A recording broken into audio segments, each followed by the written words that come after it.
Aleluia. Glória a Deus. Meus irmãos, eu vos saúdo com a paz do Senhor. A paz do Senhor, meus irmãos.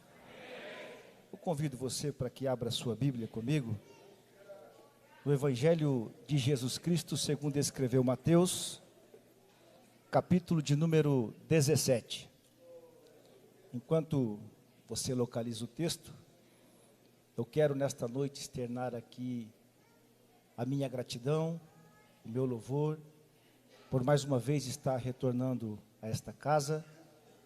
Louvo a Deus pela vida do pastor Ricardo, que está nos franqueando esta oportunidade.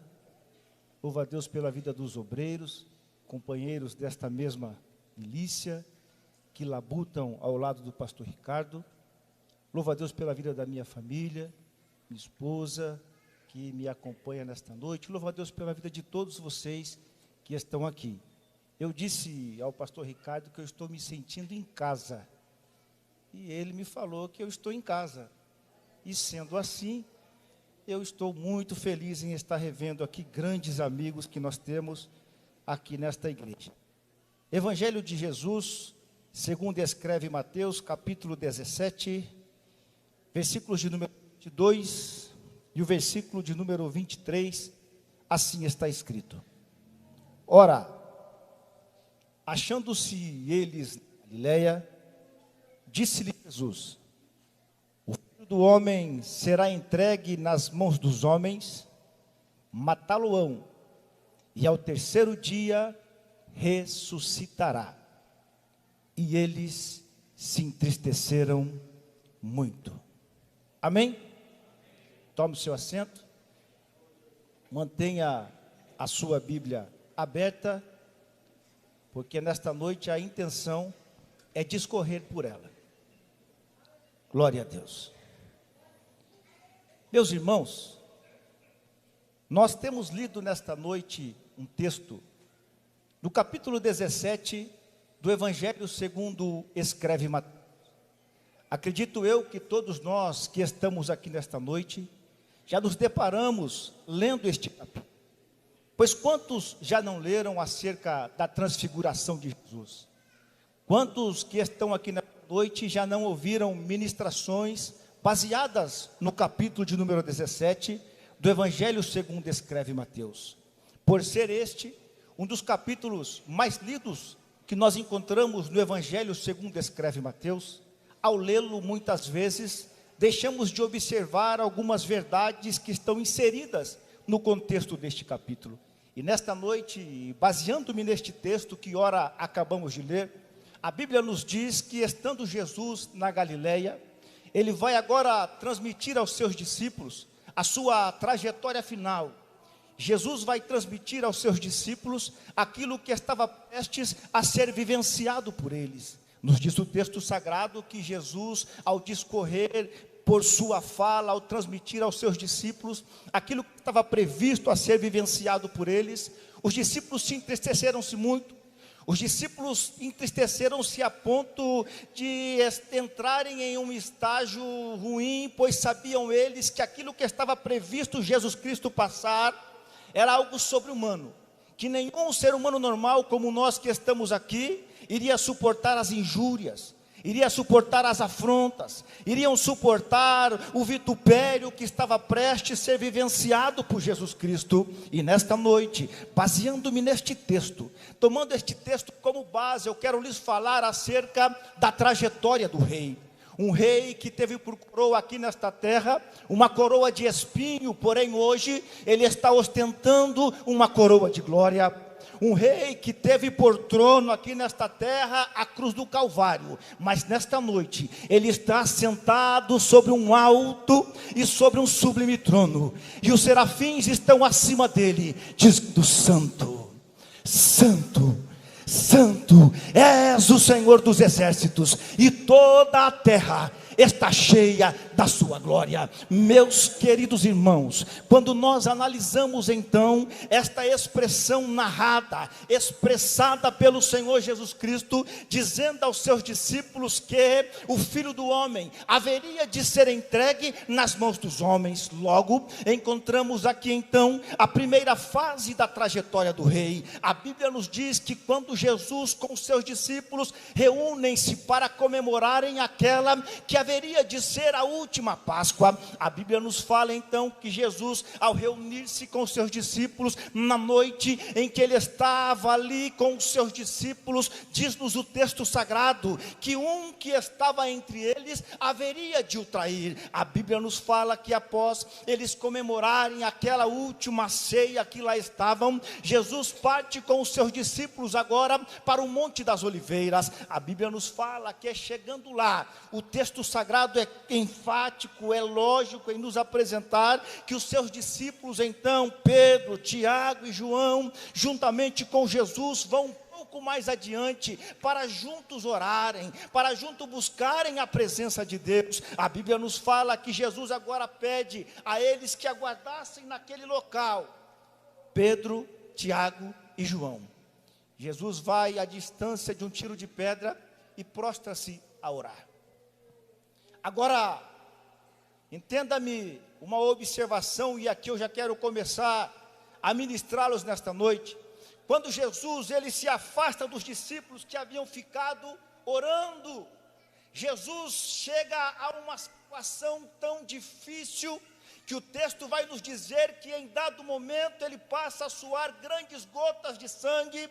Tal era a aflição que caía, que sobrevinha sobre Jesus, que Lucas vai ser enfático em dizer que Deus Pai envia um anjo para que o confortasse, para que o consolasse. Tamanha era a aflição que estava sendo vivenciada por Jesus. Jesus sabia aquilo que estava prestes a ser vivenciado por ele. Jesus sabia aquilo que estava prestes a ser vivido por ele. Mas nesta noite, quando eu olho para este texto e analiso todo o contexto de uma igreja odierna, logo eu percebo que mesmo diante de um contexto tão lindo, mesmo diante de um contexto tão difícil, muitas são as pessoas que sequer se lembram daquilo que foi passado, vivenciado pelo nosso Senhor Jesus Cristo. Mas nesta noite eu quero louvar a Deus, porque aqui eu encontrei uma igreja que adora, porque aqui eu encontrei uma igreja que acredita no sacrifício de Jesus, porque aqui eu encontrei uma igreja que ainda busca e espera a sacrossanta palavra Deus. Sabe o que nós encontramos nos dias de hoje? São igrejas que não se ouvem mais a palavra da cruz, que não se ouvem mais a palavra da santificação, que não se ouvem mais a palavra do arrebatamento. Sabe por quê? Porque são palavras que nos confrontam, são palavras que nos confrontam, e nós como seres humanos não gostamos de ser confrontados. Agora, quando eu olho para este texto e vejo Cristo, o Filho do Deus vivo, prostrado em terra, orando, dizendo: meu Deus, se possível for, passa de mim este cálice, mas todavia não seja feita a minha vontade, mas a vontade do Senhor. Quando eu olho para esta oração feita por Jesus Cristo, eu entendo que cabe a nós que estamos aqui aceitar a vontade de Deus. Sabe por quê? Eu lhes falo dessa maneira, é porque muitas vezes nós encontramos igrejas que querem apenas que o seu bel prazer aconteça, se concretize. Muitas vezes se esquecem que existe um Deus que está muito além daquilo que nós podemos imaginar, e este Deus olhou para nós com um olhar de misericórdia e entregou o seu único filho para morrer por nós na cruz do Calvário. Você é grato por este sacrifício? Você é grato por esta entrega do nosso Deus? Se você é grato, eu já quero lhe convidar a adorá-lo nesta noite, pois está entre nós. Agora, me entenda, pelo amor de Deus, quando Jesus está lá prostrado, orando, se quebrantando diante de Deus, ele reconhecia que aquilo que estava prestes a ser vivenciado por ele era algo que somente ele seria capaz de suportar. Ou pense os senhores e as senhoras que estão aqui, que nós seríamos capazes de providenciar para nós mesmos um meio de escape, um meio de salvação. Não pense você que está aqui nesta noite que nós seríamos autossuficientes para providenciar para nós um escape.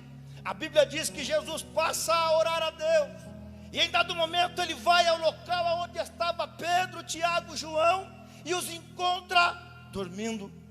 Muitas vezes queremos criticar a atitude de Pedro, Tiago e João, mas Lucas ele vai narrar e vai dizer que o fato daqueles homens estarem dormindo é porque eles estavam em profunda tristeza, é porque eles estavam em uma profunda agonia, em saber que aquilo que estava previsto a ser vivenciado pelo mestre, eles não seriam capazes de fazer nada.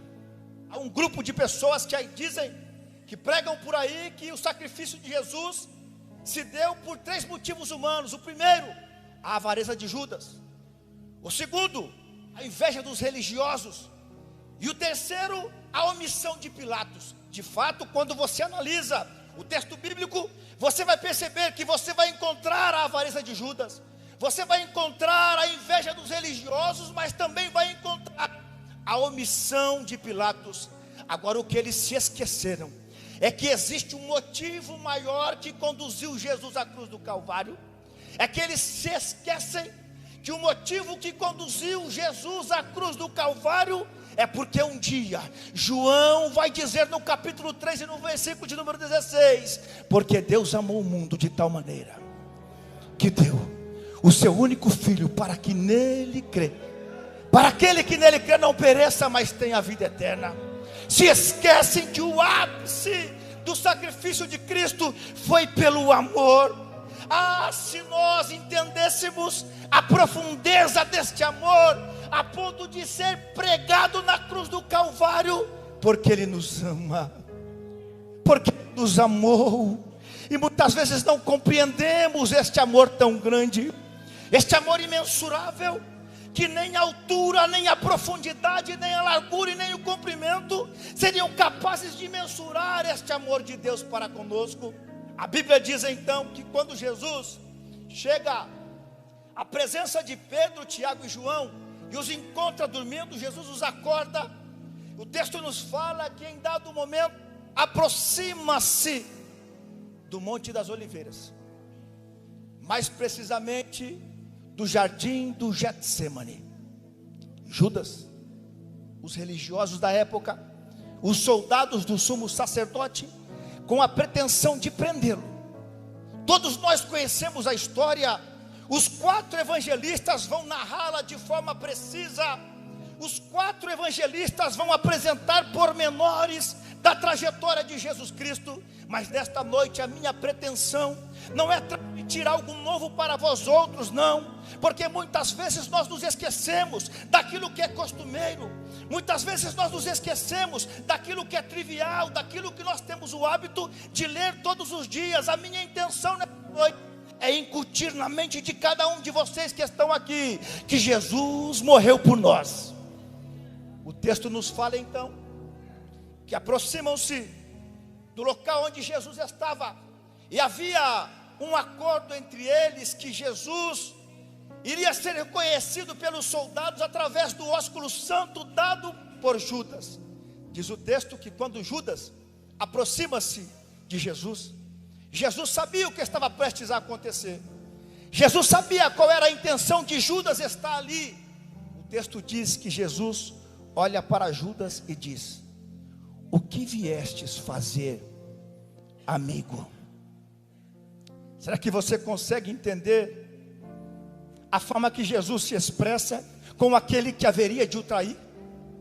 Jesus olha para Judas e diz de uma forma bem categórica: o que viestes fazer, amigo? Quantas vezes nós confundimos esta amizade, esquecemos esta amizade com Jesus? Quantas vezes nós, devido às nossas atitudes, devido aos nossos gestos, devido as posições e posturas tomadas por nós, negligenciamos esta amizade feita na cruz do Calvário. Quantas vezes nós que estamos aqui nos esquecemos deste tão grande sacrifício, mas nesta noite nós ouvimos dele: amigo, amigo, amigo. O texto nos fala que após Jesus chamar Judas de amigo, Jesus pergunta àqueles homens que estavam lá qual era a intenção da ida deles até o Monte das Oliveiras ou até o Getsemane, e eles dizem que eles foram prender Jesus. Agora, outra observação interessante no texto: se Jesus era conhecido naquela época, se Jesus tinha o seu nome em evidência devido aos milagres operados por ele, por que aqueles soldados que estavam no Getsemane não o conheciam e fazia-se necessário um beijo para identificar Jesus? É porque muitas vezes, e parafraseando convosco nesta noite, certas fases das nossas vidas, nós não conhecemos mais Jesus. Nós deixamos de conhecer Jesus, porque tomamos postura, tomamos decisões, tomamos certas atitudes que nos conduz a nos esquecer de Jesus, a deixá-lo de conhecer. Mas nesta noite ele lhe apresenta novamente, dizendo que ele ainda te ama, que ele é o mesmo, que ele não mudou, ainda que tudo pareça difícil para você. Nesta noite a palavra de Deus lhe diz que ele ainda te conhece, ele ainda te ama, ele ainda é o mesmo. O texto nos fala então que aqueles soldados apresentam-se, qual era a sua intenção? Prender a Jesus. Marcos, Jesus vai responder para eles: eu sou. Elvis, eu sou. Pastor Juliano, o texto nos fala que quando Jesus profere esta palavra a Alexandre, dizendo que eu sou, aqueles soldados que estavam com a intenção de prender Jesus, não puderam se conter em pé, e o texto diz que eles caíram por terra, porque o eu sou é dono de todo o poder. Porque o eu sou, quando ele fala, a terra treme. Quando ele fala, não existe problema difícil. Quando ele fala, ainda que todos dizem que não tem mais jeito, mas quando ele fala que tem jeito, pode levantar-se quem for, a vitória no final dela é certa. Louvado seja Deus. Diz o texto então, que aqueles soldados, ao ver aquilo que estava acontecendo, levantaram-se, e Jesus por si só, ele se entrega nas mãos daqueles soldados, o conduzem, Alex, até a presença das autoridades daquela época. Dizem os historiadores que Jesus foi julgado 6 vezes, 3 vezes no cunho religioso, 3 vezes no cunho jurídico daquela época, na chamada Lex Romana. Ele foi julgado 6 vezes, tudo isto porque ele estava sendo entregue nas mãos dos homens. Na presença de Pilatos, Jesus é julgado. Na presença de Herodes, conduziram ele, pois tratava-se da jurisdição de Herodes. Herodes, não vendo o que culpá-lo, entrega-o novamente às mãos de Pilatos. Pilatos, não vendo a que acusá-lo diante daquilo que ele estava sendo acusado pelos judeus, ele lava a sua mão, negligenciando uma atitude que poderia ser tomada por ele. O texto nos diz que naquela época havia um costume entre o povo judeu, que na Páscoa era solto um prisioneiro. Alguém poderia ser solto, alguém poderia ser liberto ou libertado diante da festividade da Páscoa. Pilatos então, ele pergunta àquela multidão que conduziram Jesus até lá, pergunta a quem que eles queriam que soltasse. E aquela multidão que estava lá, unânime, em um brado uníssono, diziam: soltem Barrabás, crucifiquem Jesus. Soltem Barrabás, crucifiquem Jesus. Mas até chegar a este cenário, Jesus foi esbofeteado.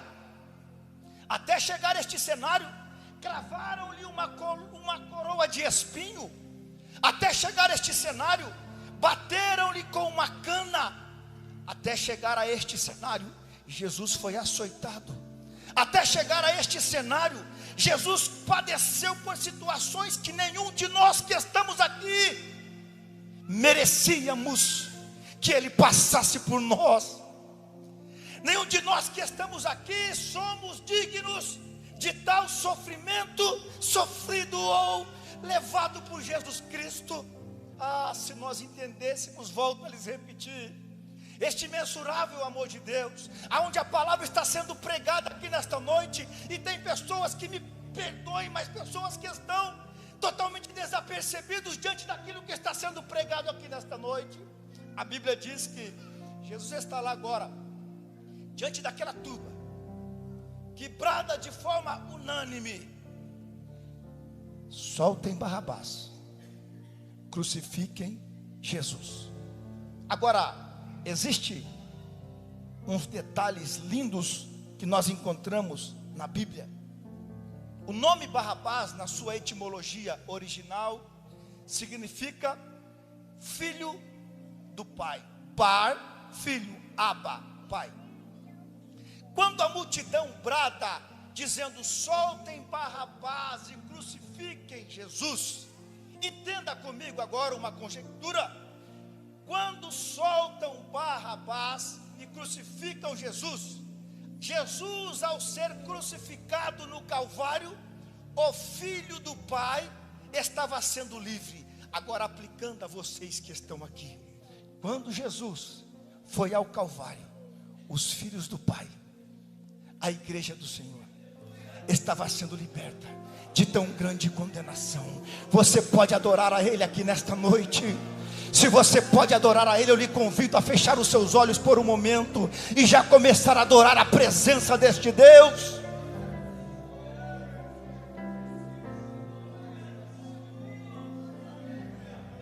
Aleluia!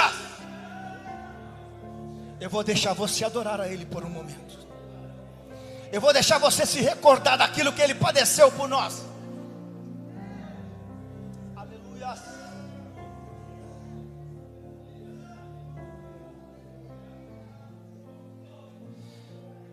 O texto nos fala então que diante daquele julgamento, diante daquilo que estava acontecendo, soltam Barrabás e conduzem Jesus ao Calvário. Todos nós sabemos, e é do conhecimento de todos que estão aqui, que a cruz era preparada antes para a pessoa que iria ser depositada naquela cruz. Ou seja, a cruz em que Jesus foi crucificado não cabia a nós, ou não cabia a Ele. Levam Jesus até o Calvário, até o monte chamado Gólgota. Depositam Jesus sobre aquela cruz, cravam-lhe as suas mãos esquerda, cravam-lhe a sua mão direita, cravam-lhe os seus pés. Dizem os historiadores que aquela cruz estava no chão deitada. Havia um buraco que havia sido cavado para que esta cruz fosse depositada naquele buraco. Imaginem vocês quando levantam aquela cruz e a depositam naquele buraco. Qual não foi o impacto sofrido nas mãos e nos pés de Jesus? Tudo isso para que hoje eu e você estivéssemos aqui. Tudo isso para que hoje eu e você pudéssemos estar participando desta ceia que está posta aqui. Tudo isso para que hoje eu e você pudéssemos dizer que Ele é santo, santo, santo. Aleluia! A primeira fase da trajetória do rei estava sendo cumprida. Ele foi entregue às mãos dos homens. Inicia-se agora então a segunda fase da trajetória do rei. O rei seria morto, Adailton. Imaginem vocês aquela cena cruenta, aquela cena que Lucas vai dizer que as pessoas que passavam de fronte ou de frente, aquela cruz batiam no peito, ao ver aquele cenário estampado, aonde Jesus estava depositado naquela cruz. Era um cenário cruento. Lucas vai chamar este cenário de espetáculo, pois aquilo tratava-se de um dos piores meios de levar alguém à morte, a não ser a crucificação. Jesus estava lá, e o texto bíblico, ou o apóstolo João, no seu evangelho, vai escrever que Jesus profere 7 palavras, as conhecidas 7 palavras da cruz, irmão Paulinho. E a última palavra proferida por Jesus, dita nesta noite pelo pastor Juliano, Jesus, no final daquele sofrimento, ele vai dizer: Alex, Pai, nas tuas mãos eu entrego o meu espírito, está consumado. A cédula que nos era contrária, pastor Edson, havia sido cravada na cruz.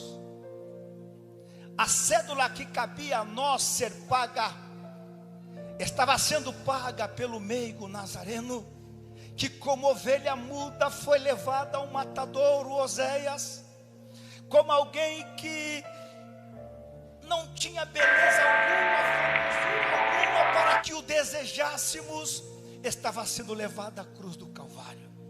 E quando ele diz: está consumado, ele brada em alto e bom som: tetelestai. O preço foi pago. O preço foi pago. Você não está entendendo?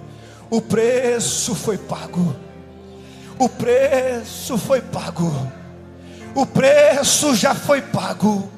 O preço já foi pago por nós. A nossa dívida já foi quitada na cruz do Calvário. Portanto, eu e você temos motivos de sobra para adorá-lo nesta noite. Portanto, eu e você, Gresley, temos motivos de sobra para render louvores a Ele.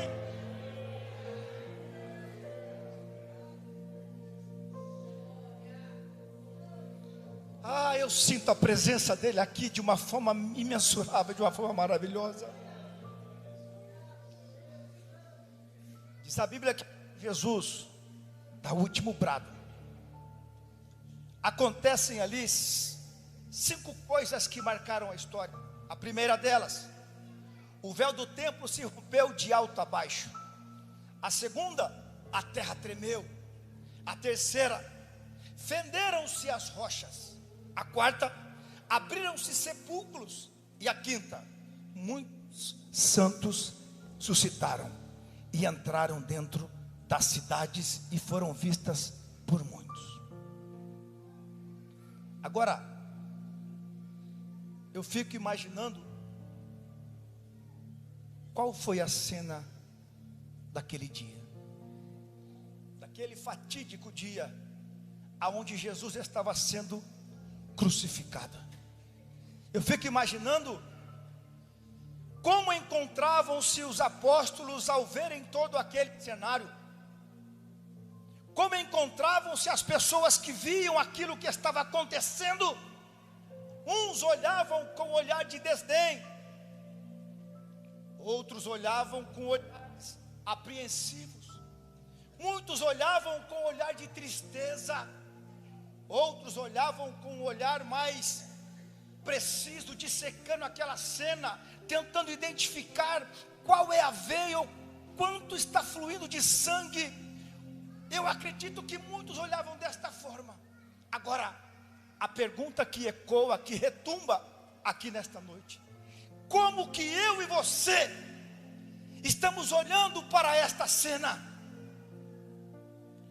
Muitas vezes queremos embelezá-la, muitas vezes queremos pintá-la como uma cena difícil. Mas como eu e você estamos olhando para esta cena nesta noite? Será que esta cena ainda tem efeito na sua vida? Será que isso ainda mexe contigo? Será que isso ainda desperta em você um senso de santidade e buscar a presença dEle? Ou será que isto já não desperta mais nada em você? É difícil de glorificarmos nesta noite, porque nos confronta. Nos confronta. E qual ser humano gosta de ser confrontado? Diz o texto: e retiram o corpo de Jesus da cruz, conduzem-no a uma tumba nova. Para muitos acabou ali, para outros foi mais um. Para muitos que estavam lá acompanhando aquele cenário, foi apenas mais um perturbador. Foi apenas mais um. Mas para você, quem é ele?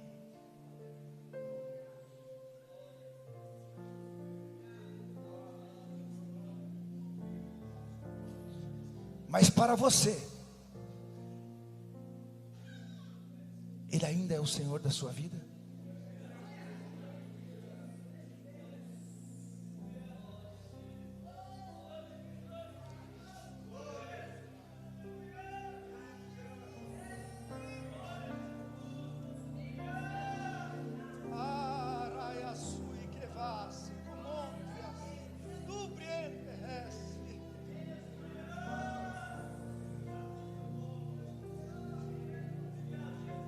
Aleluia. Levam Jesus para um sepulcro vazio. A segunda fase da trajetória do rei havia se findado. Agora, Jesus, antes de tudo isto acontecer, ele havia falado aos seus discípulos que ao terceiro dia ele haveria de ressuscitar. Diz o texto sagrado que passa sexta, sábado, domingo pela manhã, as mulheres vão até a presença do local onde Cristo estava depositado, e elas vinham falando consigo: quem poderá remover a pedra? Quem poderá tirar aquela pedra? Dizem os historiadores que eram necessários alguns homens para remover aquela pedra. E como duas mulheres poderiam tirar uma pedra que estava depositada à frente do sepulcro? Era algo difícil na concepção delas, e de fato o era. Era algo complicado, de fato o era. Mas para a surpresa delas, quando elas chegam lá, a pedra estava removida. A pedra estava fora do lugar. A pedra já havia sido tirada. E elas, diante daquilo, observam dentro do sepulcro e observam que Jesus não estava mais lá. Na concepção delas, o corpo de Cristo havia sido roubado. Preste atenção, pelo amor de Deus, porque aqui trata-se de palavras de vida eterna. O corpo de Cristo não estava mais lá, e elas observam e vêem dois anjos que lá estavam, e eles fazem uma pergunta que ecoa até o dia de hoje. E que pergunta é esta? Eles perguntam àquelas mulheres: por quê? Por que procuram o vivente entre os mortos? Não, você não entendeu. Por que vocês estão procurando o que vive entre os mortos? Ele não está mais aqui. Ele já ressuscitou. Tratava-se da manhã do terceiro dia. Jesus Cristo havia ressuscitado. A morte não venceu meu Jesus. A cruz não venceu Jesus Cristo. Aquele já era o terceiro dia.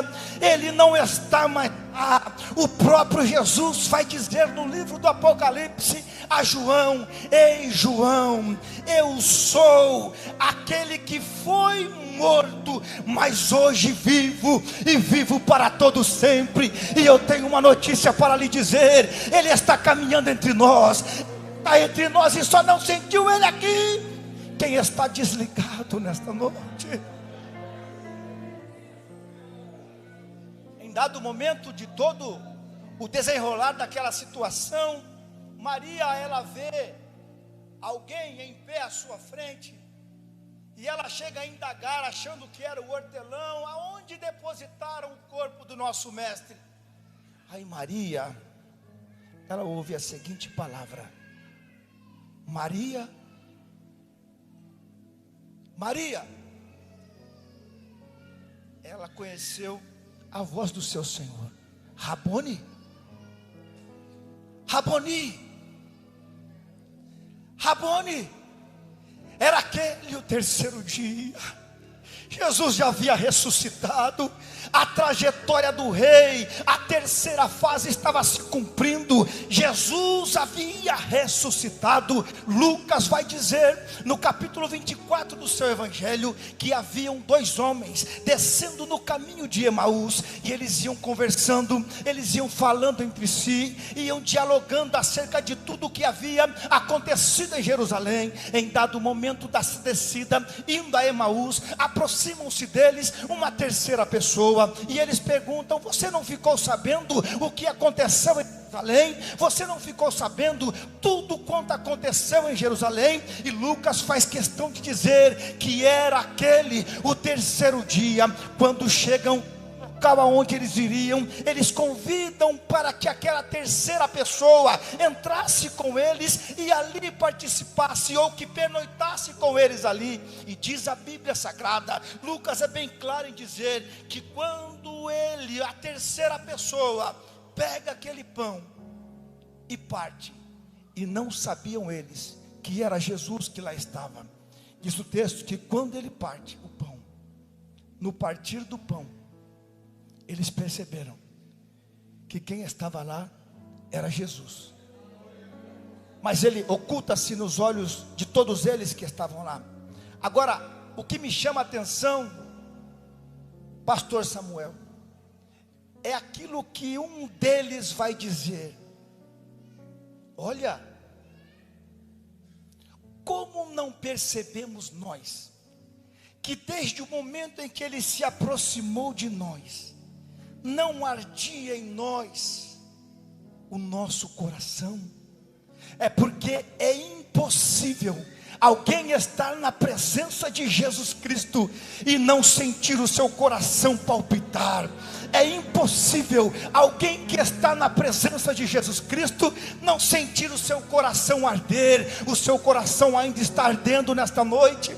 O seu coração ainda está palpitando nesta noite, porque nós estamos na presença daquele que venceu a morte. Nós estamos na presença daquele que venceu a cruz. Nós estamos na presença daquele que venceu o pecado. Nós estamos na presença daquele que disse: todo o poder foi me dado nos céus e também na terra. Nós estamos na presença daquele que um dia morreu por nós na cruz do Calvário, para que hoje nós pudéssemos estar aqui dizendo que ele é santo. Se você pode dizer que ele é santo, eu lhe convido, diga que ele é santo, santo, santo, santo.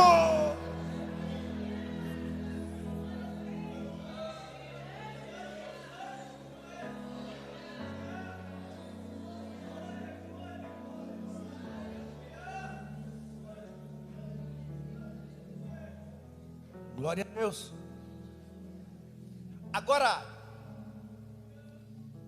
para concluir a trajetória do rei, ele foi entregue nas mãos dos homens. Pastor Brás, ele foi morto, ele ressuscitou ao terceiro dia. Atos dos Apóstolos vai dizer que ele foi assunto aos céus. Mas os anjos que lá estavam diziam: varões galileus, por que vocês estão assim, atônitos, olhando para o céu? Porque da mesma maneira em que vocês estão vendo subir, hão de vê-lo voltar brevemente.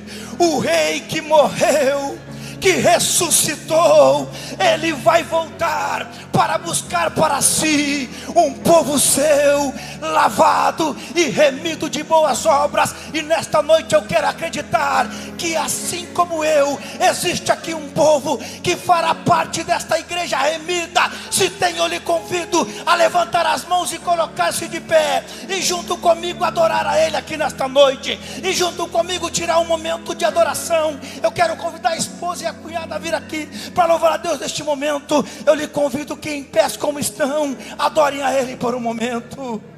Agora é momento de adoração, agora é momento de louvor, agora é momento de vocês adorarem a Ele, porque Ele está na casa, Ele ressuscitou, Ele vai voltar, Ele vai levar para si uma igreja lavada, remida no sangue do Cordeiro. Feche os seus olhos e adore a Ele. Adore a Ele, pelo amor de Deus. Já tem pessoas chorando aqui nesta noite, já tem pessoas sentindo a presença dEle aqui nesta noite.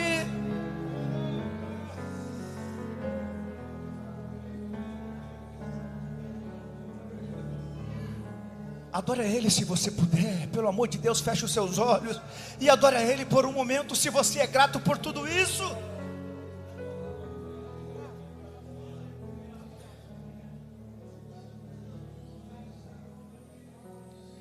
Com os olhos fechados como estão, pense agora no grande amor de Deus, a ponto de entregar o